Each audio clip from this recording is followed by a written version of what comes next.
Guys, welcome back to TPN TV. If you're thinking about buying a Porsche 991, or indeed you have a Porsche 991, this video may be of interest for you. I'm going to show you 20 hidden features or things that you maybe just didn't know about the Porsche 991. And we're starting right now.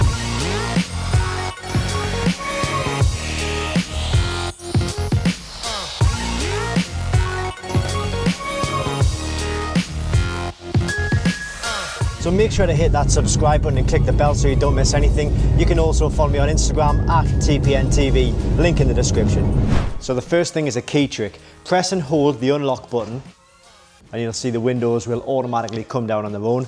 On the reverse of that, press and hold the lock button and the windows will come up. So when you're refueling, there's absolutely no need for you to let the gas cap dangle like that, because there is a simple little holder that you can put it into while you're refueling.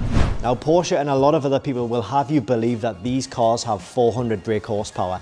In fact, they don't, they have 395. Okay, it's not a great difference between 395 and 400, but the reason they do that is because 400 just sounds better, it looks better on paper than 395. So everywhere you read, you will see that these cars have 400 brake horsepower, but just be aware it actually has 395. Now if your car has the full electric seat option, you'll know that when you put the car into reverse, the passenger side mirror will dip down. If you find that it's dipping down into a position that isn't really very good and very helpful for you at all, what you can do is, with the car in reverse, use the toggle button on the driver's side door to put the mirror into position exactly where you want it to be, and then it will remember that setting. So the next time you go to reverse, it will remember exactly where you need it to be, and it will constantly dip down to that particular position.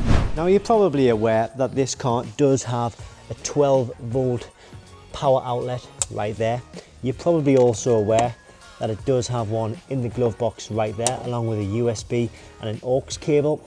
However, are you aware that there is one more 12-volt power supply right under there? Now if you unlock the car without actually opening any of the doors, the car will automatically relock itself after 30 seconds. Let's give it a try.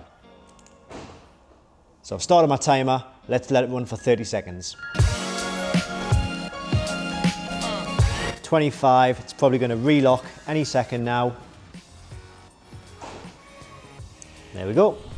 Now if you come under the frunk and you want to get access to the battery and some of the other top-up locations, you need to remove this cover. Now pulling this cover off,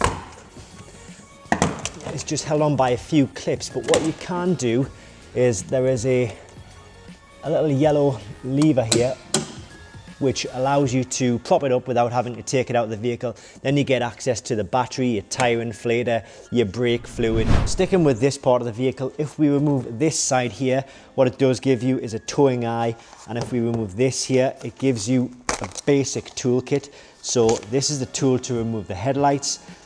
That's obviously a wrench and a screwdriver with a flat end and a Phillips end. I am pretty clumsy at times. And then on the other side, pull this out, you do get a very nice VW tyre blowout kit. So if you do get a puncture, this is what you pump inside the tyre to limp you home to a service station or tyre centre. Now if you're not sure about which fuel you should be using, on the inside of the gas cap you will see here on the UK here we have a minimum of 98 RON.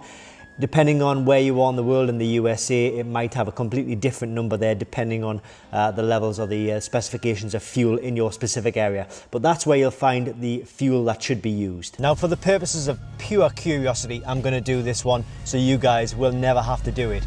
Who wants to know what happens when you remove the key when you're actually driving the car?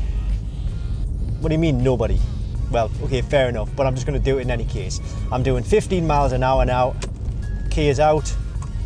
It wouldn't let me move the key, it's turned the engine off and I can't move the car. My brakes, I still have functionality on the brakes, and then I've been able to come to a complete stop. So the power steering is still active, the brakes are still active, but obviously we have no power to the engine because we've turned the key off, obviously. Start the engine again, it won't start. We need to take the key out, completely remove it to park, and then it will allow us to take the key out. So we'll try that again. Start the engine, we'll get going.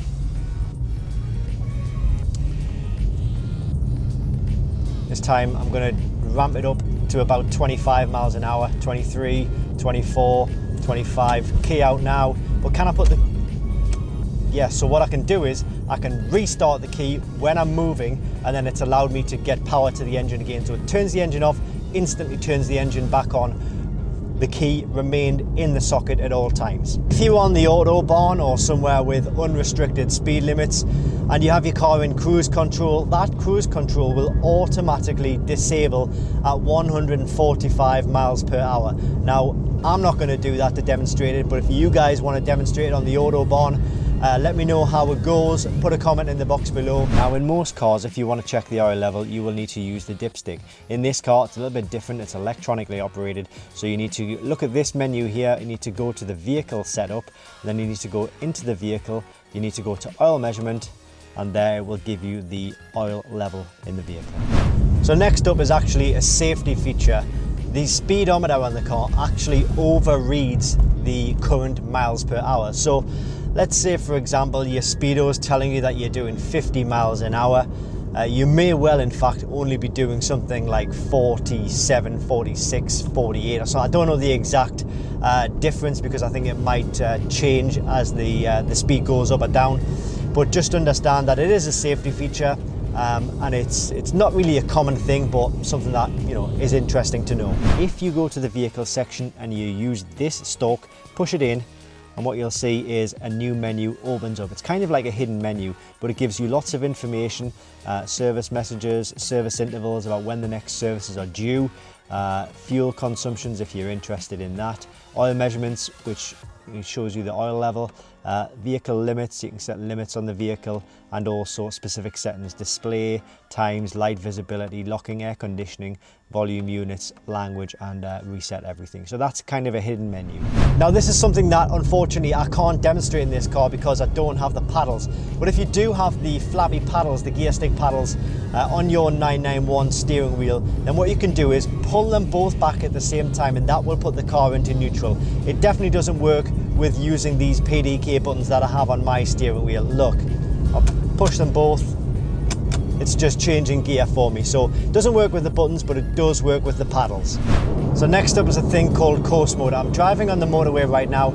I've got my foot on the accelerator, but I'm now going to take my foot off the accelerator, and you see the revs drop right down there to around about 800 RPM. That is a feature called coast mode, and it basically means that when the car's in a certain situation or a certain circumstance, it doesn't actually need fuel coming to the car. So what the engine does is, or sorry, not fuel, it doesn't need power going to the car. So it's going to put it into coast mode. It drops the revs right below, and it's basically a fuel saving little feature, I guess. But it'll only happen in certain situations on certain setups of the car, I guess. If you drive a right-hand drive car like you would in the UK, and you want to take this car to maybe somewhere in Europe, you want to go on holiday in your 911, you can't actually switch the beam onto the other side, so give it the beam of, say for example, a left-hand drive car. What you'll probably notice is that the beam on these cars is actually quite flat, and therefore they don't need adjusting. So the beams on these cars, they are suitable for either right-hand drive or left-hand drive cars, or if you drive on the left or if you drive on the right. They're suitable for both, so don't worry about that if you are heading into Europe and your car originates from the UK, or vice versa in fact. If you're buying a car second or third hand, you may not know about this, and a lot of the dealers don't know about it either. But this button here is actually for heated seats. It's quite easily missed, so check your car or check the car that you're buying to see if it does have this button. If it does have it, then your car will have the heated seat option. So from time to time I get a few people asking me how to get the PDK specific transmission temperatures out of these cars, and I'm going to show you that using the iCars of POR version 2.0. Go into diagnostics. Obviously you need the ignition on, click on the Porsche, click on to the 911 991 variant. Go to the top of the list, click on to manual. Now transmission control module is the PDK. Go down to view data, and then go down to temperatures, and then it's giving you the engine temperature, the actual value, and the transmission sump temperature actual values as well. So that is using the POR version 2.0 kit. I will put the link to this kit in the description below this video. And that's it, guys. Thanks for sticking with me to the end. I hope you've learned something from this video. If you have, please go ahead and make sure to hit that subscribe button, click the bell so you don't miss anything. And if you're interested, you can follow me on Instagram for daily Porsche content at tpn.tv. So I'll be making many more videos on this Porsche 991 very, very soon. As you know, I've done modifications on it, sort of rethinking some of the modifications, the side stripes and the wheels. Maybe I'm thinking maybe not to my taste after all, but something for me to consider over the next few weeks and months. My phone's ringing, so I'm going to have to make this short, but see you next time on the next TPN TV video. Hello, mate. Yeah. Yep. I'm at the garage, yeah.